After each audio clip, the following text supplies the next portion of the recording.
Suku bunga Bank Indonesia kembali turun, bagaimana nasib saham-saham perbankan ke depannya? Di video kali ini kita akan bahas mengenai potensi di semester kedua untuk saham BCA, BRI, dan juga Bank Mandiri.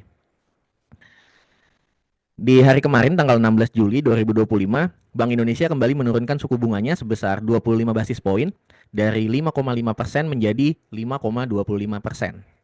Tentu biasanya penurunan suku bunga ini akan menjadi sentimen yang positif khususnya kepada profitabilitas perbankan di semester selanjutnya.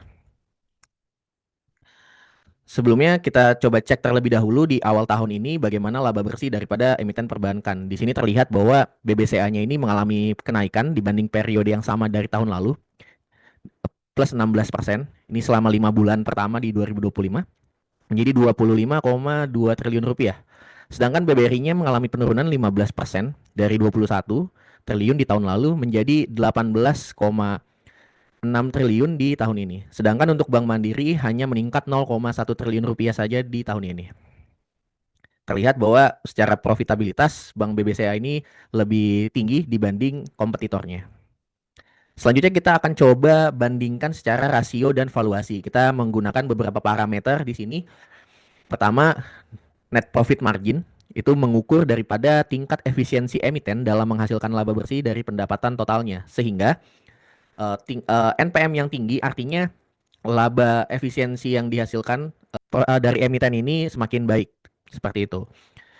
Untuk BCA-nya ini lumayan tinggi dibanding kompetitornya, bahkan dibanding dengan industri di 47%. Artinya dari total pendapatannya BBCA ini mendapatkan 47% yang menjadi laba bersihnya seperti itu. Sedangkan di saham yang lain seperti BRI itu di 26% dan Bank Mandirinya di tingkat kedua di 31%. Rasio selanjutnya itu return on equity. Ini mengukur laba yang dihasilkan dari modal perusahaan, bisa berbentuk cash yang dimiliki oleh perbankannya maupun dana pihak ketiga seperti tabungan dan deposito, seperti itu. Semakin tinggi ROE-nya, itu biasanya semakin baik perbankan ini menghasilkan pendapatannya. Di sini terlihat Bank BBCA lebih tinggi dibanding yang lainnya di 22,7%. Tipis dengan BMRI di 22,1%. Sedangkan rata-rata industrinya hanya 7% saja. Kemudian rasio selanjutnya itu net interest margin. Ini merupakan rasio yang mengukur selisih daripada tingkat bunga yang dihasilkan perbankan dari penyaluran kredit yang mereka salurkan ke masyarakat dibanding dengan bunga yang mereka harus keluarkan untuk nasabah-nasabahnya seperti tabungan deposito dan juga tabungan-tabungan yang lainnya.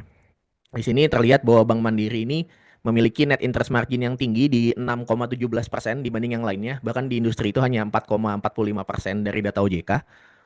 Terlihat bahwa tercermin Bank Mandiri ini banyak bermain di sektor menengah ke bawah yang biasanya penyaluran kreditnya itu memiliki bunga yang lumayan tinggi seperti itu. Selanjutnya, rasio net performing loan itu mengukur tingkat gagal bayar dari nasabah perbankannya. Semakin kecil NPL-nya, maka semakin baik perbankan tersebut mengelola margin pendapatan bunganya. Untuk NPL yang lumayan rendah itu ada di Bank Mandiri di 1,01% dibanding saham yang lainnya. Selanjutnya ada kasa, itu merupakan dana murah yang dihitung dari simpanan dana nasabah yang memiliki bunga yang kecil seperti bunga-bunga di rekening tabungan biasa. Semakin banyak kasa, maka semakin tinggi potensi perbankan tersebut untuk menghasilkan margin pendapatan bunganya. Untuk kasa yang lumayan tinggi itu di Bank Mandiri di 1000 triliun, sedangkan saham yang lainnya itu sekitar 900 triliun saja. Dua rasio terakhir ini adalah rasio valuasi yang biasa dicek oleh para investor ya. Yang pertama itu PER, Price Earning Ratio.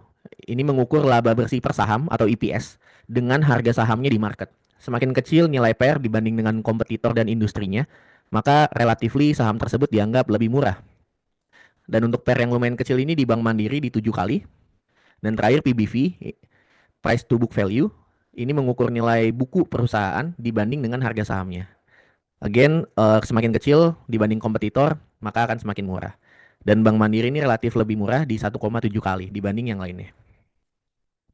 Selanjutnya kita coba cek untuk analisa teknikalnya. Yang pertama di BBCA, saat ini tren harganya masih mendatar dengan support area di 8.450 sampai 8.600. Untuk targetnya di 9.000 dan target kedua di 9.400. Jika Bapak dan Ibu mau invest di saham BBCA, bisa perhatikan level support untuk level pembeliannya. Penurunan saham BBCA secara jangka menengah ini salah satunya ditengarai oleh net foreign sale selama 1 bulan terakhir sekitar 4 triliun rupiah asing jualan di saham ini. Selanjutnya Bank BBRI, ini trennya sudah mengalami kenaikan untuk tren jangka pendeknya. Sedangkan untuk tren jangka menengahnya masih mengalami penurunan. Untuk support area yang bisa diperhatikan di 3.800 sampai 3.880. Untuk target pertama di 4.060 dan target keduanya di 4.300. Penurunannya dalam jangka menengah juga masih ditengarai oleh net foreign sale selama 1 bulan terakhir sebesar 2 triliun. Terakhir, analisa saham Bank Mandiri untuk trennya masih mengalami penurunan. Saat ini sedang tertahan di area supportnya di 4.660 sampai 4.800. Untuk resisten pertama di 5.000 dan resisten selanjutnya di 5.400. Dan sama juga dengan saham perbankan yang lain masih mengalami net foreign sale selama 1 bulan terakhir sebanyak 3 triliun rupiah. Oke, jadi kesimpulannya penurunan suku bunga ini bisa berdampak positif untuk pendapatan sektor perbankan di semester kedua 2025. Apalagi dengan penurunan suku bunga ini dan cadangan kas yang dimiliki oleh setiap perbankan ini bisa memompa penyaluran kredit-kredit yang mereka bisa raih seperti itu.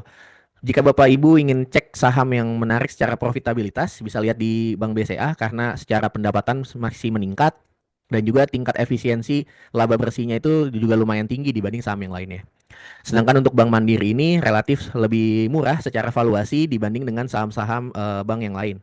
Dan terakhir untuk BRI, dia masih menarik secara pergerakan harga saham saat ini, apalagi secara nominal harga juga masih rendah dan volume itu lumayan tinggi. Jadi sangat cocok untuk trading seperti itu. Dan juga penurunan harga saham saat ini masih diiringi oleh net sell asing ditengarai disebabkan mereka masih wait and see dengan kondisi ekonomi Indonesia saat ini. Setidaknya dengan penurunan suku bunga ini bisa menjadi sentimen yang positif untuk semester kedua untuk saham-saham sektor perbankan dan juga market menanti rilis laporan keuangan kuartal kedua 2025 yang estimasinya itu di akhir Juli 2025. Jadi baiknya kita juga tunggu saja untuk rilis laporan keuangannya apakah ada perbaikan atau masih stagnan untuk kinerja profitabilitasnya dan juga kita juga bisa pantau nih kalau misalkan asingnya mulai melakukan pembelian yang besar ke saham-saham perbankan ini bisa juga memompa harga sahamnya menjadi naik seperti itu. Terima kasih Bapak Ibu yang sudah menyaksikan edukasi kali ini. Bagi Bapak Ibu yang masih memiliki pertanyaan, feel free bisa kontak kami di nomor WhatsApp berikut ini. Dan juga jika Bapak Ibu ingin edukasi lebih lanjut, konsultasi lebih lanjut, bisa juga datang ke kantor kami di Gedung Paninbank KCU Makassar, lantai 3 di Jalan Ratulangi nomor 20 Kota Makassar.